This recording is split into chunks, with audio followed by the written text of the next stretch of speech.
Hello అండి. ఈరోజు మనం different types of hair losses గురించి తెలుసుకుందాం. హెయిర్ లాస్‌ని సైంటిఫిక్ వర్డ్‌లో అలోపేషియా అని అంటారు. Types of alopecia. అలోపేషియా అరియాటా. పేను కొరుకుడు అంటాం. యాక్చువల్‌గా దీన్ని పేను కొరకదు, ఏమీ కొరకదు. మన బాడీలో ఉండే ఆటో ఇమ్యూనిటీ సిస్టమ్ మన బాడీలోకి ఏదైనా వైరస్ వచ్చినప్పుడు ఆ ఇమ్యూనిటీ సిస్టమ్ ఆ వైరస్ పైన అటాక్ చేయాలి. అలా కాకుండా మన ఫాలికల్‌లో ఉండే హెయిర్ పైన అటాక్ అవ్వటం వల్ల ఇలా ప్యాచెస్ లాగా స్కాల్ప్ పైన హెయిర్ ఫాల్ అనేది జరుగుతుంది. దీన్ని కొన్నిసార్లు ట్రీట్మెంట్ ద్వారా రీగ్రోత్ అనేది హెయిర్ అవుతుంది. కొన్నిసార్లు వితౌట్ ట్రీట్మెంట్ ద్వారా కూడా హెయిర్ అనేది రీగ్రోత్ అవుతుంది.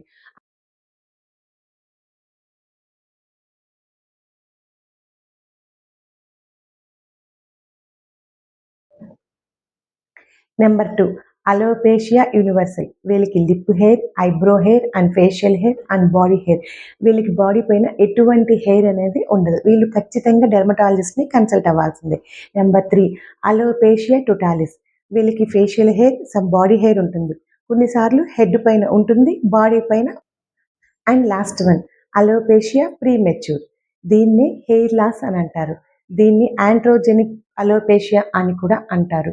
అంటే ఫీమేల్స్‌కి అయితే హెయిర్ లైన్ క్రాస్ అవ్వటం, మేల్స్ అయితే టాప్ ఆఫ్ హెడ్ పైన హెయిర్ లేకుండా పోవటం. అంటే బట్టతల రావటం. దీన్ని ఎర్లీ స్టేజ్‌లో గాని గుర్తించగలిగినట్లయితే మన సెలూన్స్‌కొచ్చి ట్రీట్మెంట్ చేసుకొని సీరమ్స్, ప్రొఫెషనల్ షాంపూస్ యూజ్ చేస్తే ఖచ్చితంగా హెయిర్ లాస్ అనేది మనం తగ్గించుకోవచ్చు. Thank you. By by.